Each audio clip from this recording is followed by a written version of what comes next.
GoPro 9. GoPro 9. GoPro 9. GoPro 9.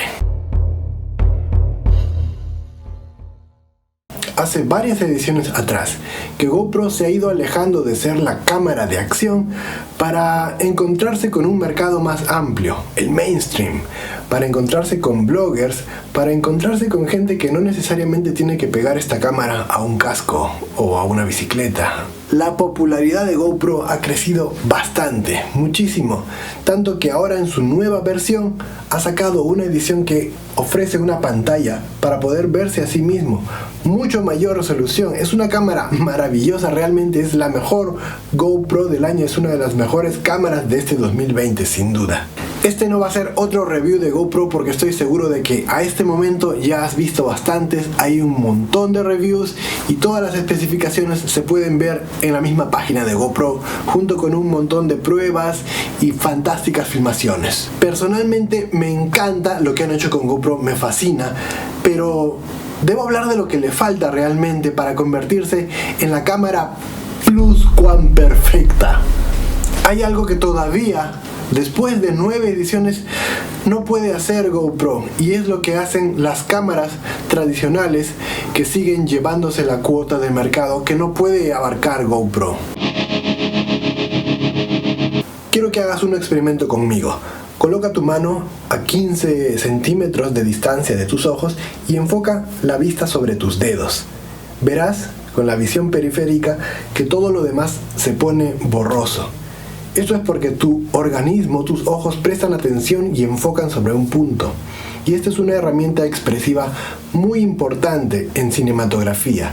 Todos los fotógrafos pagan miles de dólares por encima de los lentes tradicionales, normales y básicos para poder enfocar y desenfocar sobre sus objetos de interés. No solamente enfocar sobre esos objetos, sino también desenfocar intencionadamente todo lo demás, para poder así llevar la atención. A esto se le conoce como efecto bokeh. Y esto es muy importante porque ayuda a llevar a la audiencia hacia una intención narrativa, a poner la atención sobre algo y a darle cierto toque cinematográfico, romántico o intencional de atención sobre un punto. ¿Qué es lo que pasa con la GoPro 9, con los celulares de hoy en día y con todas las demás ediciones de GoPro también? Que no logran ese objetivo. Todas las cámaras están tendiendo a ser mucho más fáciles de manipular. Verán, las redes sociales están con nosotros desde hace muchísimo tiempo atrás. Sin embargo, no ha sido recientemente con la aparición de smartphones y con la facilidad de publicar en Instagram, en Facebook, que mucha gente se ha dedicado a subir contenido nuevo, de buena calidad. Esto no hubiera sido posible si no fuera por la automatización de las funciones de las cámaras. Es decir, antes se necesitaban muchos conocimientos para que alguien pudiera calibrar una cámara apropiadamente. Ahora solamente falta prenderla y apretar el botón de obturación.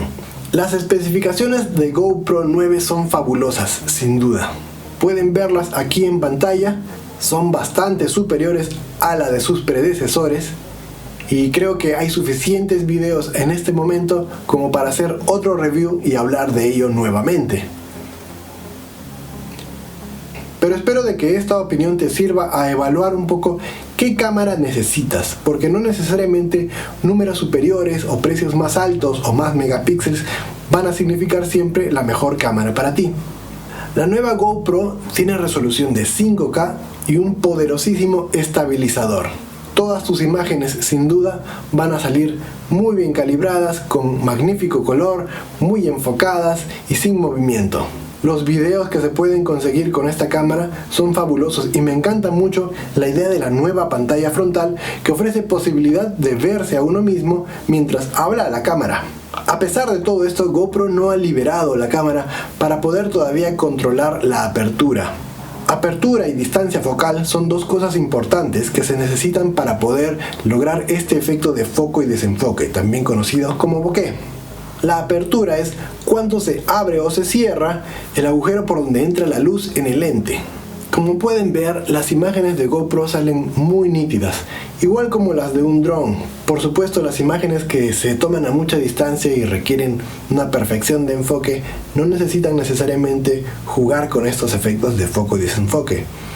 Pero para el mercado a quien está siendo orientado ahora la nueva GoPro, es decir, para bloggers, para instagramers, para gente que quiere filmarse y no necesariamente en entornos de acción, creo que es mucho más importante contar con esta herramienta expresiva, una buena calidad de audio y todos los controles manuales si uno gusta.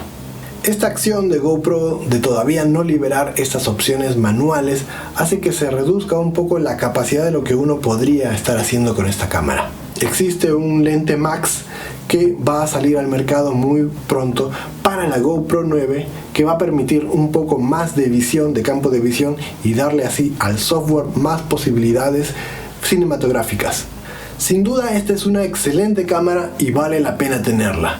Las ventajas que tiene una GoPro son muy excelentes porque vienen en un pequeño envase, en una pequeña cajita por un precio muy bajo, y sacrificas por otro lado el peso de una reflex y el llevar varios lentes, o incluso tener un solo lente a veces es pesado. Un buen lente por lo general es pesado. Todo esto a cambio de la flexibilidad que te da GoPro y la automatización. Habrá que considerar en cada uno, en cada usuario, en cada creador, si es que esto vale la pena o no. Muchas gracias por ver este corto video. Yo soy Nelson Mochilero, nos vemos en un siguiente episodio. ¡Chao!